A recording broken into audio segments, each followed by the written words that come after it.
1897년 고종은 대한제국을 선포합니다. 하지만 현실은 어땠을까요? 형식만 제국일 뿐 국력은 약했고 열강의 틈바구니에서 버티기도 벅찼습니다. 그 결과는 모두가 아는 대로 1910년 일제에 의해 국권을 강탈당하게 되죠. 그런데 말입니다. 만약 대한제국이 조선 말기, 아니 그 이전부터 적극적으로 근대화를 추진했다면, 그리고 고종이 아닌 흥선대원군이 아닌 새로운 리더십이 중심에 있었더라면 대한제국과 주변국 정세는 과연 어떻게 달라졌을까요? 1. 강한 조선이 아닌 스스로 개화한 제국. 근대화란 단순히 군대를 개편하고 외국 기술을 도입하는 걸 말하지 않습니다. 제도, 교육, 산업, 언론, 과학, 금융까지 바꾸는 국가 시스템의 재설계죠.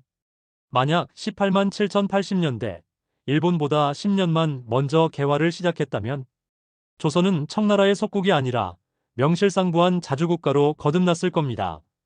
이때쯤 서구식 헌법제도와 공교육이 자리잡고 상공업도 성장했다면 청일전쟁, 러일전쟁 모두 조선을 중심으로 벌어지는 전쟁이 되었을 수도 있었죠. 일본보다 먼저 산업화에 성공했다면 가장 큰 변화는 바로 일제강점기 자체가 존재하지 않았을 수 있다는 겁니다. 만약 대한제국이 일본보다 먼저 철도, 전신, 공장 설립, 자본시장 도입 등 산업 기반을 갖췄다면 일본은 조선을 넘보는 대신 우호적인 동맹국으로 접근했을 수도 있습니다. 실제로 메이지 유신 당시 일본은 조선으로부터 문물과 학문을 배우기도 했었죠. 이 흐름이 반대가 되어 조선이 일본을 가르치는 형국이 펼쳐졌다면 한반도는 일본의 식민지가 아닌 동북아의 문화산업 강국이 되었을 가능성도 높습니다. 3. 청나라의 몰락은 더 빨라졌을 수도 있다. 근대화한 대한제국은 청나라의 간섭을 더 이상 용납하지 않았을 겁니다.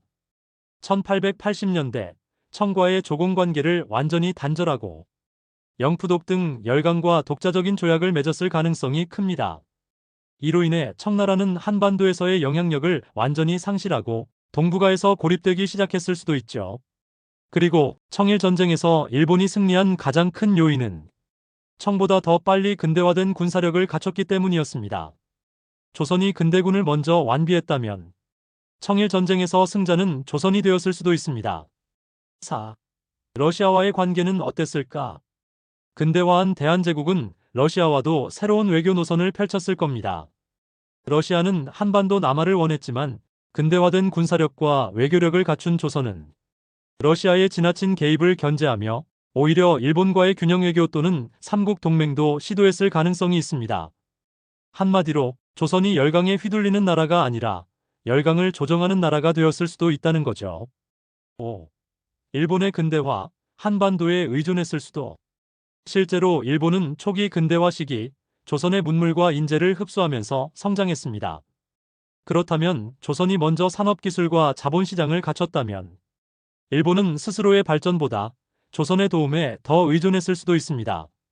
그 결과 한일 관계의 힘의 중심축이 완전히 달라졌겠죠. 식민지. 오히려 일본이 조선의 영향력 아래 있었을지도 모릅니다. 6. 대한제국의 미래는 어떻게 바뀌었을까?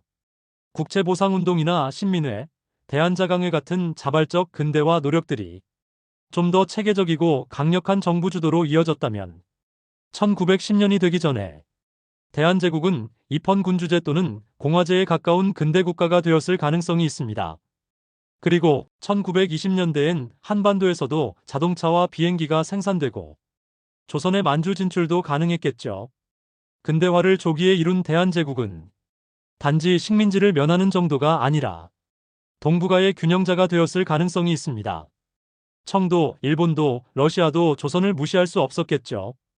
이 시나리오는 단지 상상일 수도 있지만 실제 역사에 작게 남아있는 근대화의 씨앗들을 보면 결코 불가능한 일은 아니었습니다. 여러분은 어떻게 생각하시나요?